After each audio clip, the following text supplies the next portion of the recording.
Hello and welcome to this special episode of Friends of Europe's Frankly Speaking podcast on memes and their uses or misuses in the information space. I'm your host for this episode, Seán Flynn, and I'm joined by my colleague and fellow meme enthusiast, Evan de Costa Marques. What we're hoping to bring you in this episode is into the world of memes, as well as how they've become front and center in the fight against copyright infringement, disinformation, and much more.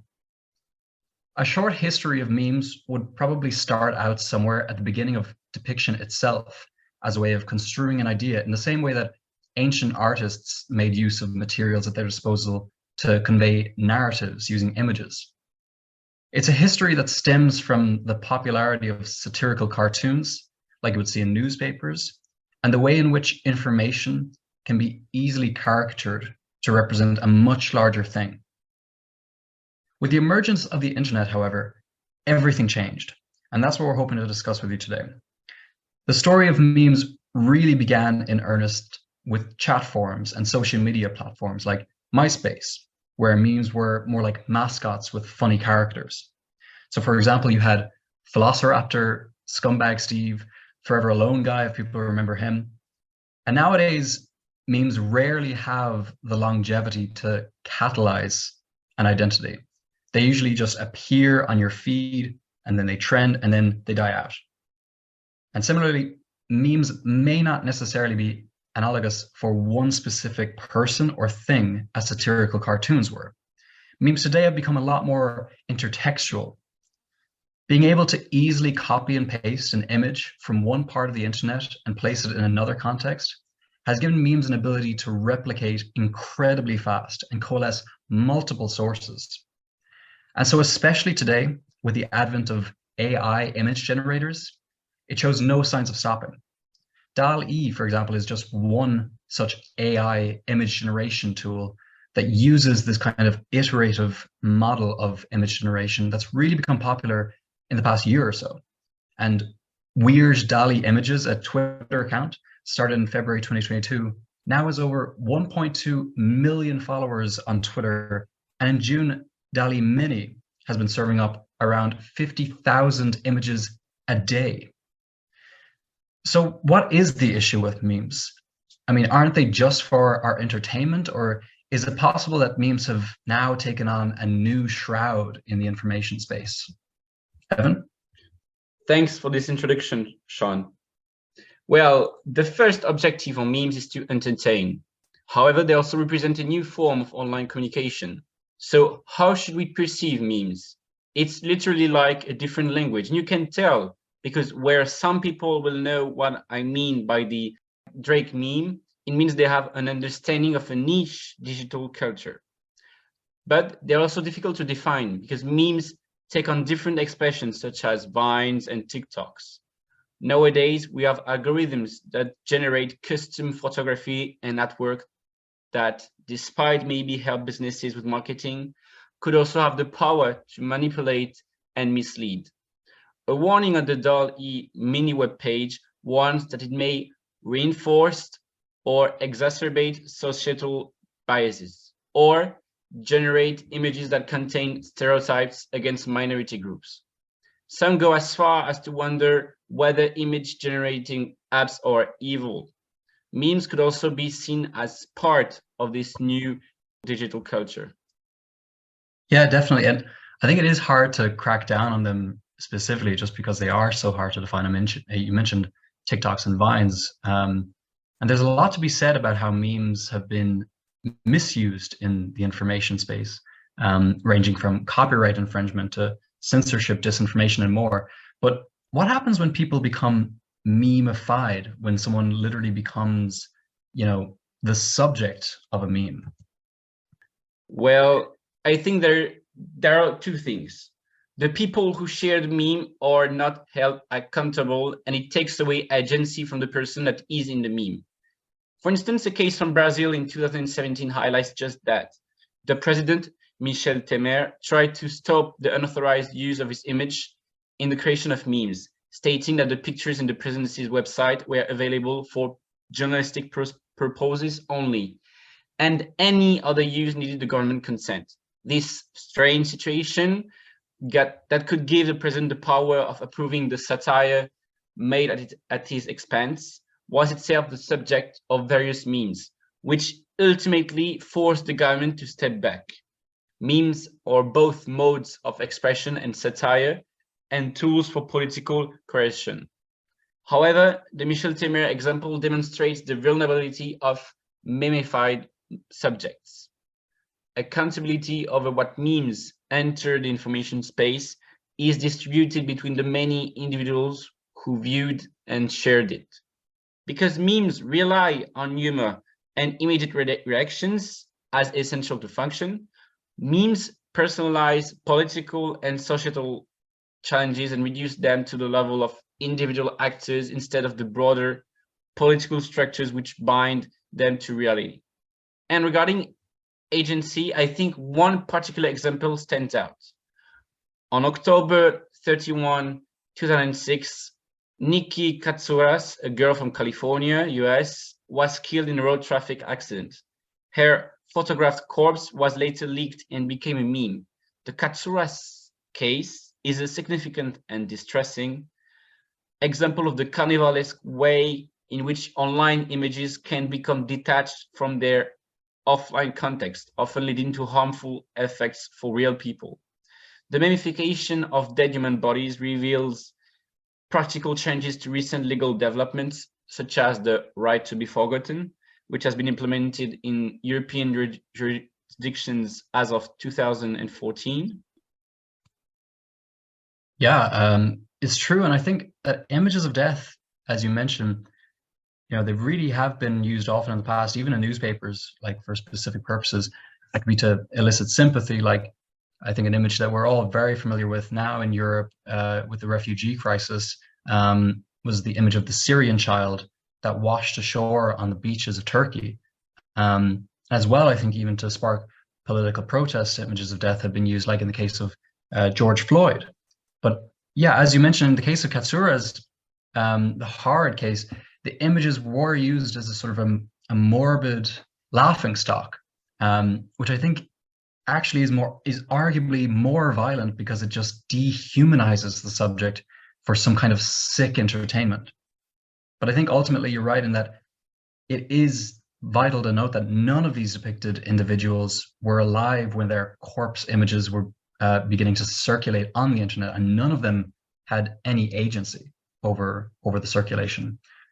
I want to take the conversation in a bit of a different vein. So far, we've discussed how memes have affected individuals, people who've been made into memes. But what about memes use in politics itself? Well, there is absolutely no doubt that memes have a political use. The alt-right, for instance, has inverted narratives through the use of memes. In a paper from the Journal of Contemporary European Studies in 2021, the alt-right spouted one of their favorite conspiracy theories that European integration is part of a master plan by elites to encourage more and more, and I quote, corporate capitalism. It also talks about how the small faction thought this was in order to partly replace the predominantly white population with migrants from outside Europe. The paper argues that what's insidious about the way memes work is while only a small group of people may believe what they are presented with, bits and pieces of their arguments filter down into the mainstream narrative. But of course, memes being what they are, there is the counter-offensive also, where memes have become a sort of radar for people. Seeing one type of meme immediately signals whether something is in keeping with liberal values or not. For instance, one of memes' infamous avatars of illiberalism is Pee the Frog. The frog was co-opted by the alt-right to expound ideas about the Ku Klux Klan and Nazism. So for young liberals, seeing the Pee the Frog meme actually tells them this meme is not in the circle of what is moderate. That's something which can really empower young people to undermine national propaganda, like in Viktor Orban's Hungary.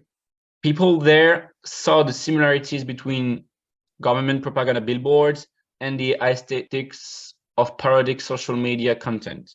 And because of that, these youth began to perceive everyday situations as internet memes, navigating generational differences, class antagonisms, and rural-urban divisions. For them, seeing the world as a meme anchors the youth sense of truth and untruth, as well as liberal identity in a polarized political field.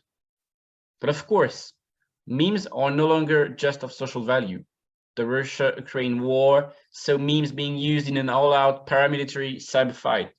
Last year, Politico wrote about NAFO, a kind of spin-off on NATO, meaning the North Atlantic Fellows Organization, which really exemplifies the informal, decentralized way this gathering works.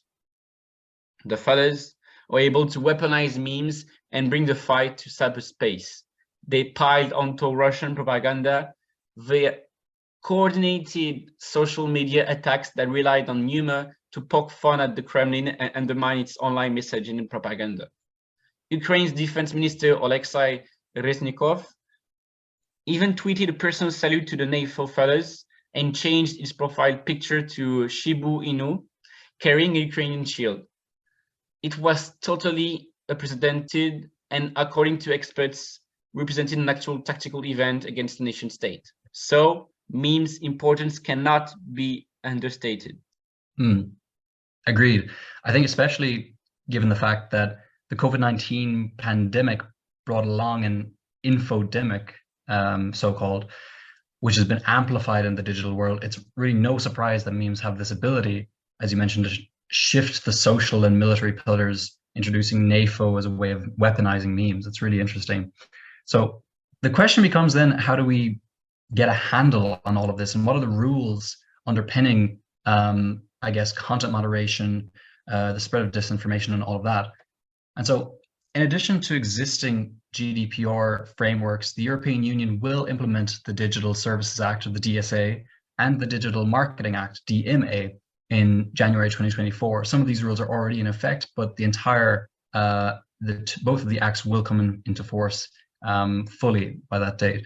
And these two acts, they're going to enforce new rules for the big tech companies like Meta and Google to stop out disinformation and the systemic risks associated with it. But I think it has a lot to answer for in terms of connecting the dots. Some of the potential bottlenecks the DSA presents include the cost of compliance, which could be a burden for new or smaller companies entering the market. I mean, let's face it, memes really are a digital marketing goldmine, and if compliance measures are brought in to ensure content is moderated, could create a shortfall in the field. There's also the liability factor, that the DSA would hold digital platforms liable for certain types of illegal content, which could lead to increased censorship and a chilling effect on free speech. Now, one of the key goals of the DSA is to take on this hot potato of content moderation. Who gets to do it and why? With the DSA, online platforms will be required to take greater responsibility for the content that they host. However, on a lot of social media platforms, they perform self-regulation in-house, which has a lot of downsides for researchers and users. So, if a beheading video makes its way onto Facebook, there's a person behind the screen in California clicking delete, and without any researcher's knowledge, usually. But it isn't like this everywhere. The architecture of some digital platforms like Discord and Reddit have a very different form of self-regulation, moderators, or mods, they're called. They're user-elected and seen as, quote unquote, one of us. And often they're more transparent about the rules and why certain content was removed.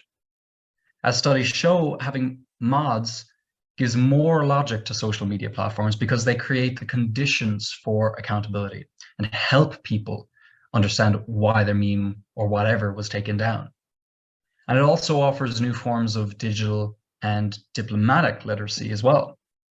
So say we took the best of both moderator-led platform practice of governance and the DSA. Because the DSA is open to independent oversight, this form of co-regulation really could help platforms to create and adopt universal guidelines that fulfill the DSA objectives and are also practical for those platforms. And look, more than likely, not everything will be regulated in the best possible way going forward, but it's a process. It's one ecosystem that gives users the freedom to express themselves while enabling the DSA to learn in a much more organic way. But ultimately, without sufficient legal standards, which could span multiple jurisdictions, or more strict and enforceable user regulations for online platforms, the challenge of controlling the circulation of sensitive images still remains.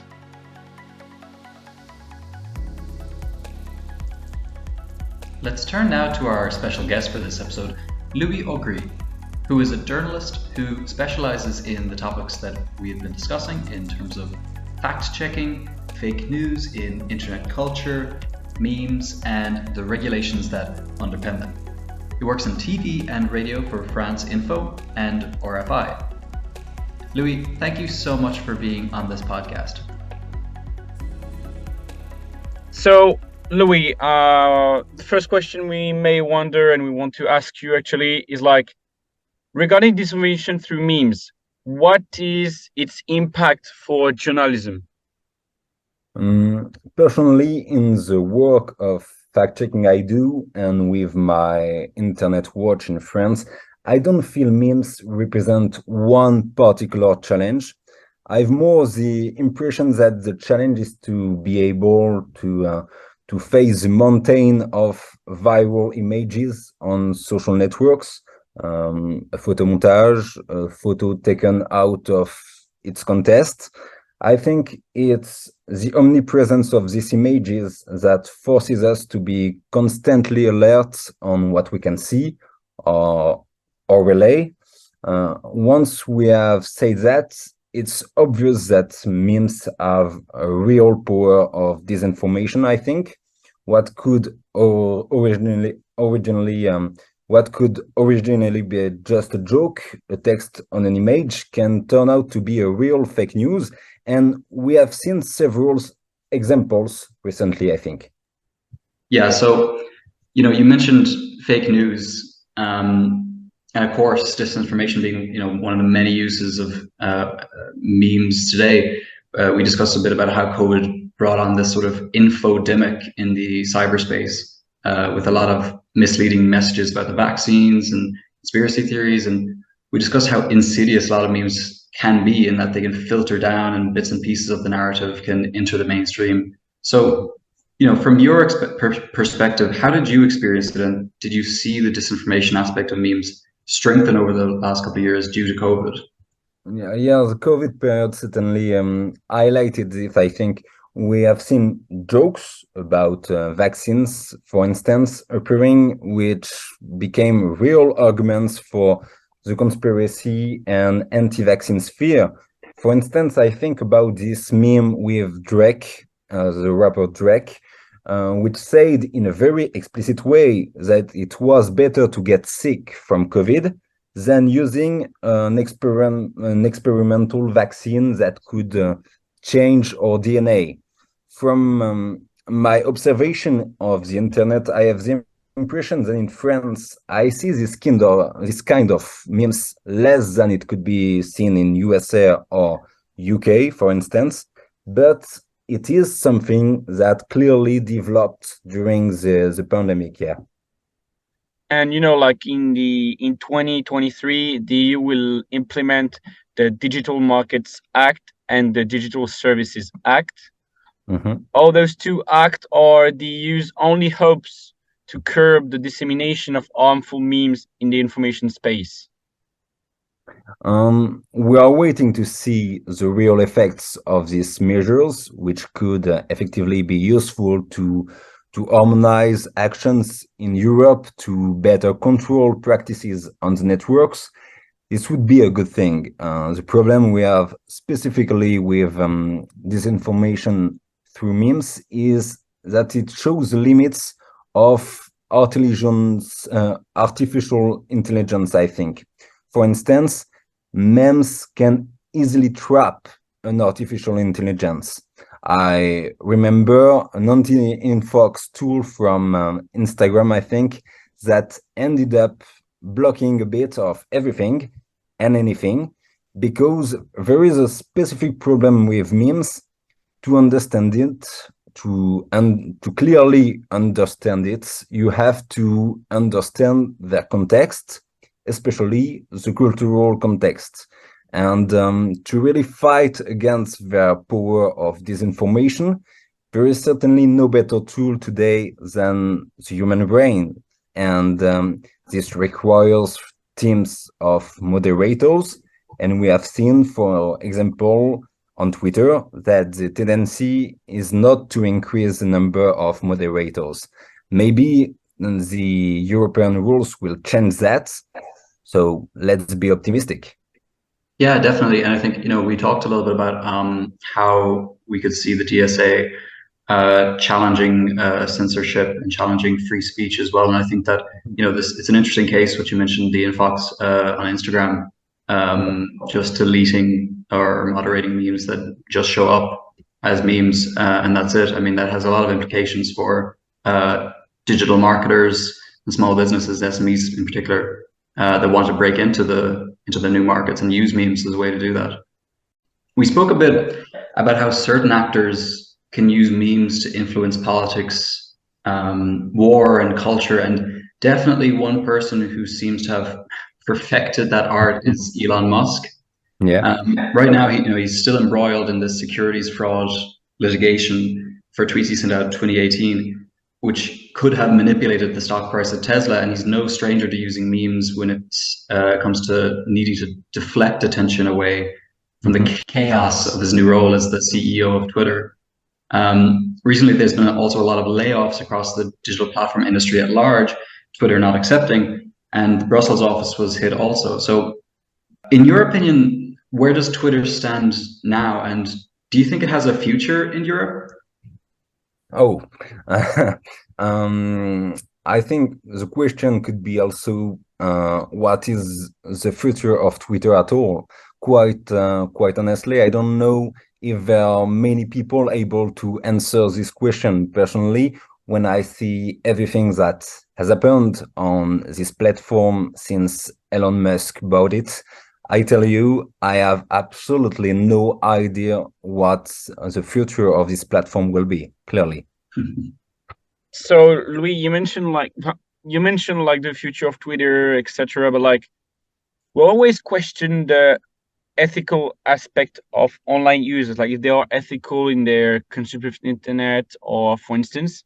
So, do you think online users are ethically responsible for the memes that they view and circulate on different platforms, for instance, Twitter? I think as an internet user, we have to be aware of what we share, what we comment, what we tweet. I'm not saying it's easy, far from it, especially for memes. Once again, the trap with a meme is also that it can be misunderstood or misinterpreted. That's why I really believe in the importance of media and network education. And at any age, you have to be aware of what you see, of what you retweet or comment, to better understand the flow of information that you receive all day long on your screens, I think. So I consider this learning as really necessary. Then we can no longer say, I didn't know, sorry. That's it for this Frankly Speaking podcast. Consider subscribing to our newsletter or following us on Twitter, Instagram, LinkedIn, or Facebook. And don't forget to tune in again, this time next week.